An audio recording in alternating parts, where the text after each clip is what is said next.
Dando sequência ao seminário, hoje eu vou falar sobre o fenômeno migratório.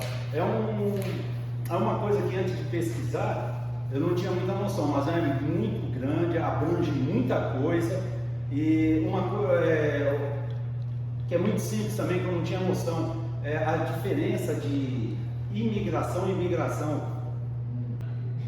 É muito abrangente, eu vou falar apenas do Brasil, porque o contexto é grande. Imigrar significa entrar e morar no país estrangeiro. Já migrar é o deslocamento de uma região para outra. Os verbos migrar, imigrar e emigrar indicam o deslocamento de um lugar para o outro.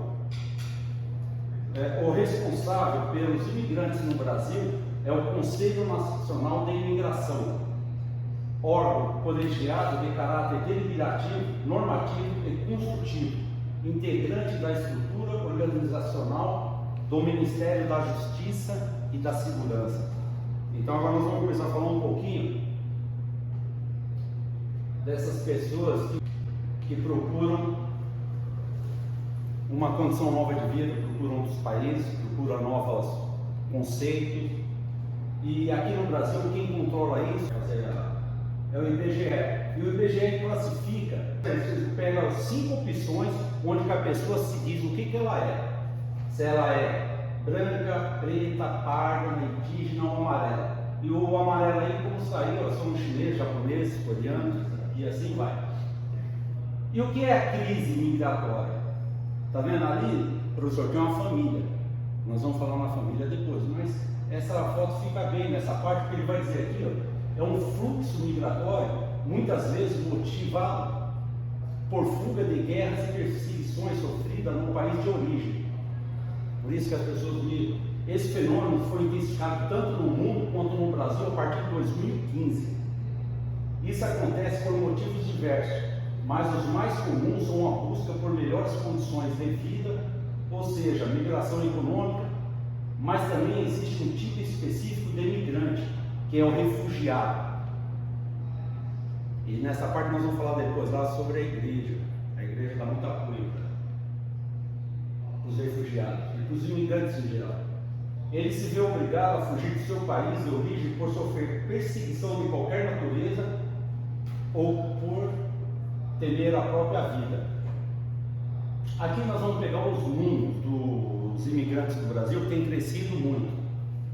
De 2011 a 2020, cresceu 24,4%. Em 2021, o Ministério da Justiça, da Segurança Pública, fez essa divulgação.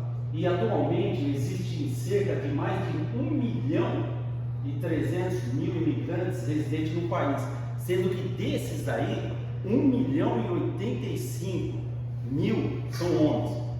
O restante, 300 e pouco, são mulheres. No ano de 2019, predominaram os fluxos oriundos da América do Sul e Caribe, com destaque para Venezuela e Haiti. Tem muitos aqui no Brasil.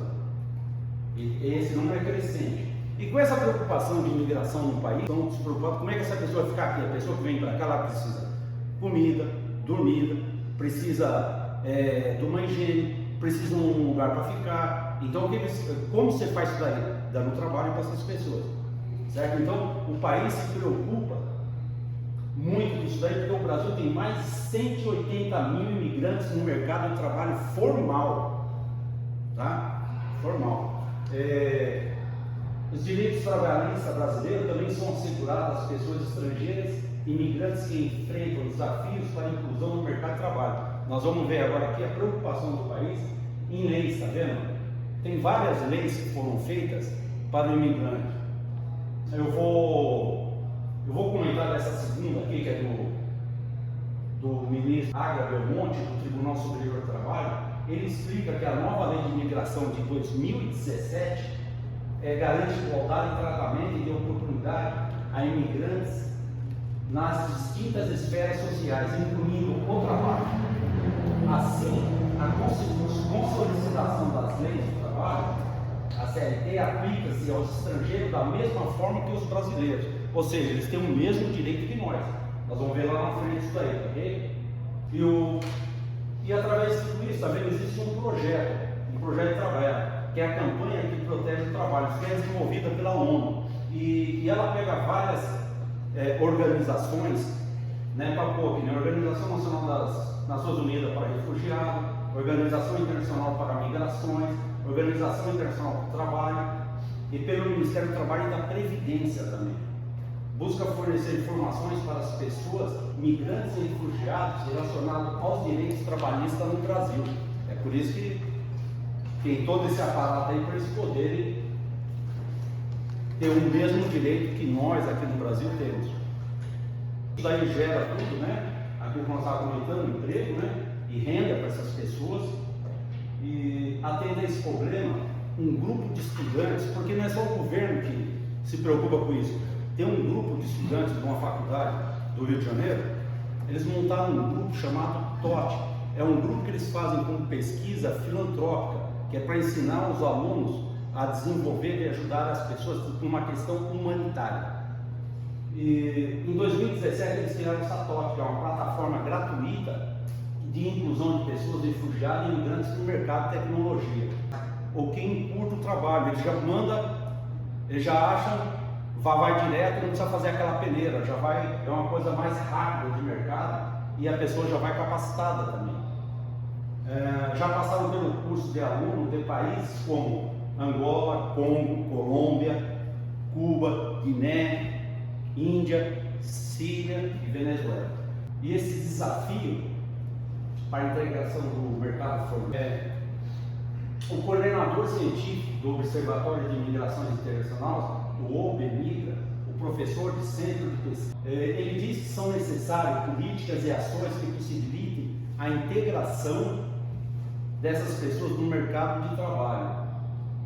E ele diz que uma das dificuldades é o idioma, a homologação dos estudos. Muitos desenvolvem uma função aquém da sua formação, porque a pessoa vem para cá, que nem eles estão mostrando aí que médicos pegam médicos trabalhando em cozinha, na construção civil, engenheiro como ajudante de obra, cabeleireiro.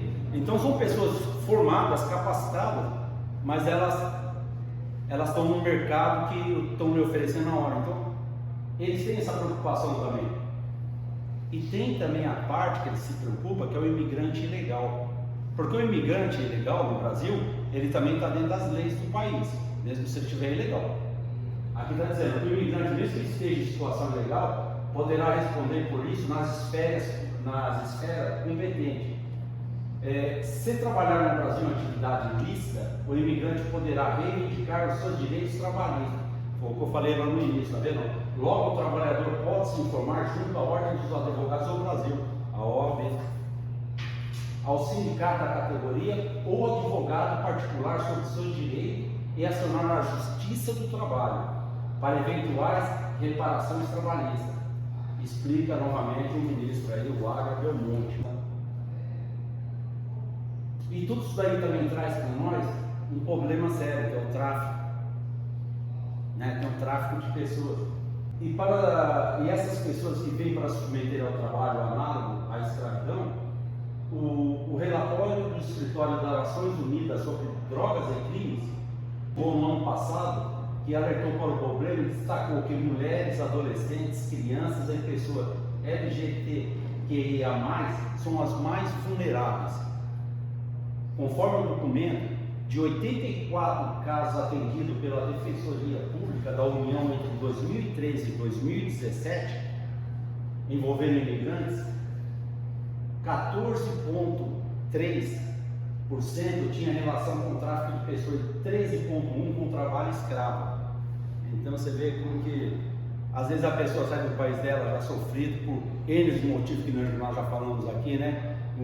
Por guerra, por perseguição, em busca de um reconhecimento da profissão dele que às vezes ele não teve lá, ou uma melhora de vida, ele pode estar incluído nesse índice aí, que é uma coisa muito triste, né?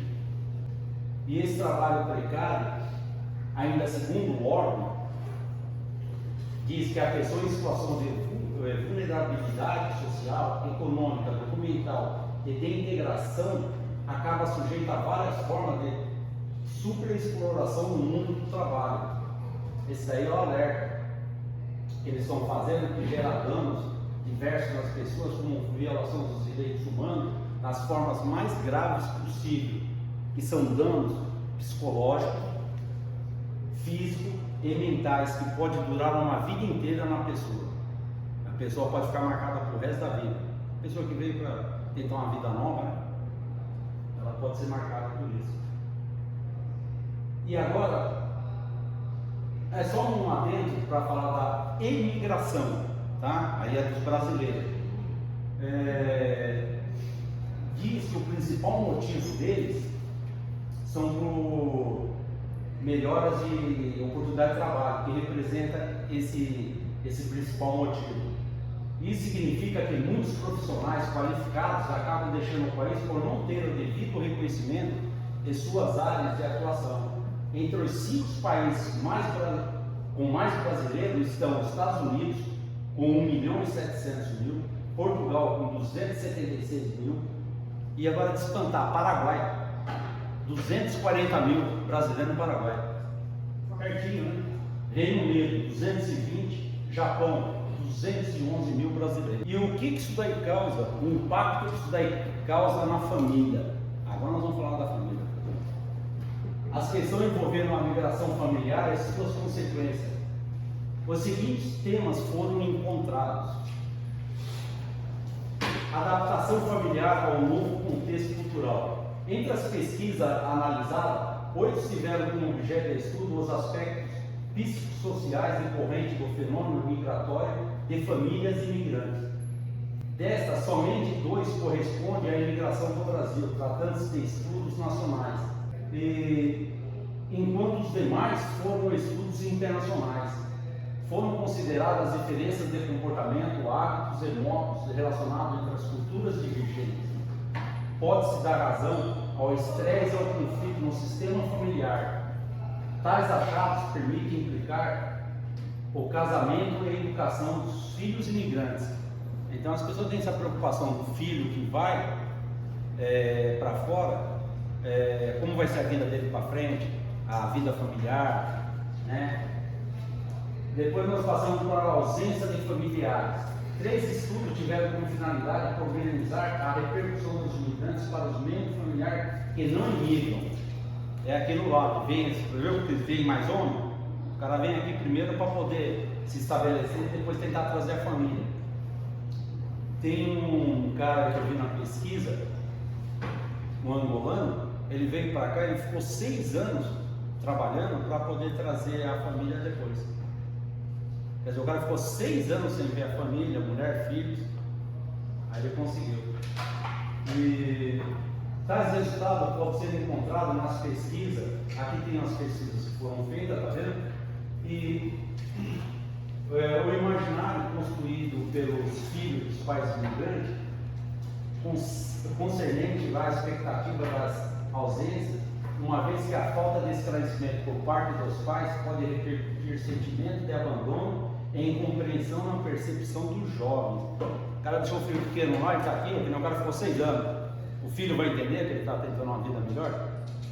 Muitas vezes ele se sente abandonado pelo pai. Constatou-se ainda a dimensão simbólica da ausência de mãe e dos familiares, como de luto e de perda. Você vê a comparação que eles fazem? Como se o pai tivesse morrido mesmo.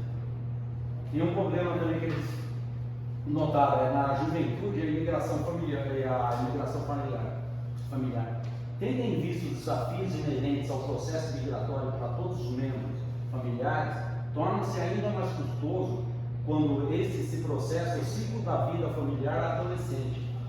Em vista disso, as pesquisas apontam características peculiares para a dinâmica familiar de adolescentes e imigrantes, como a rede de apoio social dos jovens, bem como a autossatisfação desse a partir da imigração e o sentimento de bem-estar subjetivo em um novo contexto sociocultural. Demais repercussões na dinâmica familiar com os filhos adolescentes como conflitos na comunicação, regras e limites e anseio por liberdade dos jovens e um novo contexto de convivência. Os pais mandam os filhos para estudar fora e ele não tem mais ele não está perto, ele não consegue mais monitorar esses filhos. Então, é uma preocupação muito grande com isso. E a manutenção das tradições culturais e famílias de origem. Outro aspecto recorrente da temática pesquisada diz respeito à vigilância de se preservar as tradições culturais e familiares das famílias no contexto de origem imigrante. Eles chegam a dizer aqui que às vezes a pessoa fica tanto tempo lá que ela até esquece a língua nativa, natal dela. Desse modo, além do projeto de vida idealizado e dos desafios de acumulação, os pais alarmam-se com o receio de que os filhos percam as raízes de origem. Nesse sentido, realizam estratégia de aprendizagem da língua materna, vista a pátria, preservação dos costumes e a manutenção de uma residência fixa no país de origem. Cabe salientar que o estudo desenvolvido considerou-se o fenômeno migratório como condizente a uma etapa vital em que o jovem sai do núcleo familiar e parte em busca de aspirações profissionais e de formação acadêmica. No quinto item, a imigração e o projeto de vida familiar. Serão discutidas a seguir os aspectos recorrentes à temática da pesquisa que diz respeito à vigilância de se preservar as tradições culturais e familiares relativas ao contexto geográfico. Deste modo, além do projeto de vida idealizado e dos desafios acumulados, os pais alarmaram-se com o receio de que os filhos percam as raízes de origem, que os filhos se apeguem à cultura japonesa e não desejam retornar ao Brasil. Assim, tendo em vista o desejo de retorno dos cônjuges do Brasil, esse nem sempre coloca os seus filhos na escola, pois teme que eles se esqueçam da língua materna e, se porventura retornem ao país de origem, não encontrar dificuldade da adaptação e comunicação. Agora nós chegamos na parte da igreja, que é a ação pastoral. Depois que nós vimos todos esses problemas, todas essas consequências referentes à imigração, o que é a nossa igreja, o que a igreja faz por eles? Eu peguei um pouquinho da nossa igreja católica e um pouquinho também da igreja evangélica, mas é raro. A igreja católica tem uma presença significativa no Brasil e frequentemente está envolvida em ações pastorais para a imigração, fornecendo abrigo, assistência legal, apoio emocional e educação para imigrantes. Além disso, outras organizações religiosas e grupos de base, tanto cristãos quanto de outras religiões, também estão envolvidos em iniciativas semelhantes para ajudar os imigrantes a se integrarem na sociedade brasileira. Essas ações pastorais desempenham um papel vital na promoção da inclusão e no apoio aos imigrantes, especialmente para aqueles em situações vulneráveis, como refugiados ou recém-chegados, que podem enfrentar desafios ao se adaptar a uma nova cultura e sociedade. A Igreja Católica, nessa ação pastoral, ela mantém ações pastorais especificamente voltadas para imigrantes e refugiados. Isso inclui a criação de paróquias e comunidades em que atendem os grupos étnicos específicos, como comunidades italianas, japonesas, libanesas, entre outros. Essas comunidades muitas vezes oferecem apoio religioso, cultural e social, mantêm eles mesmos, já vão se ajudando. Assistência humanitária. A Igreja Católica frequentemente está envolvida na prestação de assistência humanitária a imigrantes e refugiados. Isso pode incluir abrigo, atribuições de alimento, roupa e outros recursos básicos para aqueles que estão em situações de necessidade. Ela se preocupa também com apoio legal e burocrático. Muitas paróquias e organizações católicas oferecem apoio legal e burocrático para imigrantes que buscam regularizar sua situação no Brasil. Isso pode envolver auxílio na obtenção de documentos, como visto e permissões de trabalho. A educação e integração também faz parte desse trabalho da igreja, e ela desempenha um papel na educação e na integração de imigrantes, fazendo isso, onde inclui programas de ensino da língua portuguesa, cursos de captação profissional e atividades culturais que ajudam os imigrantes a se integrarem à sociedade brasileira. E por fim, a conscientização e defesa dos direitos, de políticas que promovem a justiça e a dignidade para imigrantes e refugiados. Todo ser humano tem direito à dignidade. A ação pastoral da igreja evangélica, ela também tem trabalhos para isso. Muitas igrejas evangélicas têm ministérios específicos de boas-vindas e intenção para receber imigrantes, incluindo estrangeiros. Isso pode incluir aulas, grupos de apoio, serviços de tradução e outras atividades para ajudar os estrangeiros a se sentirem bem-vindos e integrados à comunidade da igreja. Além disso, algumas igrejas evangélicas estão envolvidas em missões de trabalho voluntário em áreas com população de refugiados e imigrantes, oferecendo apoio prático e espiritual. Assim como em outras denominações cristãs, a formação com cada igreja evangélica lida com esse serviço e que pode variar, mas o desejo de mostrar amor e cuidado pelos estrangeiros é muito comum em muitas congregações evangélicas. Então a igreja, no geral, ela ajuda essas pessoas, tá vendo? Que saem sem destino e procuram um lugar para viver, começar uma vida nova. As Nações Unidas lançaram esta quarta-feira, isso aí é de 22, tá? Tá nessa quarta-feira que a reportagem está assim, o relatório mundial sobre migração. Segundo o documento, havia 281 milhões de imigrantes internacionais no ano passado, o equivalente a 3,6% da população global. O aumento ocorreu apesar do impacto dramático da pandemia sobre a migração, que inclui o fechamento de fronteiras. O estudo revela que 108 mil restrições para conter o Covid-19 afetaram a mobilidade. Mas em 2019, a contagem da população, a Organização Internacional de Migração, OIM, contabilizou 272 milhões de imigrantes internacionais, ou seja, 3,5% da população global. Você vê que teve um aumento, né? Uma cifra de 200 milhões acima da década de 70, quando o total de imigrantes internacionais eram 2,3% da população mundial. Segundo a OIM, o mundo teria hoje mais de 2 milhões de imigrantes internacionais. O documento destaca que, apesar do crescimento da migração internacional, o número de deslocados internos subiu para 55 milhões devido a desastres, conflitos e violência no ano passado. Aqui, olha, é um ranking, primeiro, Alemanha, Arábia, Rússia, Reino Unido e Emirados Árabes. O Emirados Árabes, está vendo? Ele está ali na 6ª colocação. Emirados Árabes é o país que mais imigrantes. O povo nativo deles mesmos são muito pouco. E dentro desse ranking, nações ricas, aqui fala, nações ricas em petróleo são as que possuem a maior população de imigrantes na comparação com o total de habitantes. É o caso do Emirados Árabes Unidos, primeiro no ranking. Cerca de 88,4% dos habitantes do país vieram de outras partes do mundo. O Brasil ocupa o 21º lugar, empatado com São Marino, pequeno país encrustado na Itália.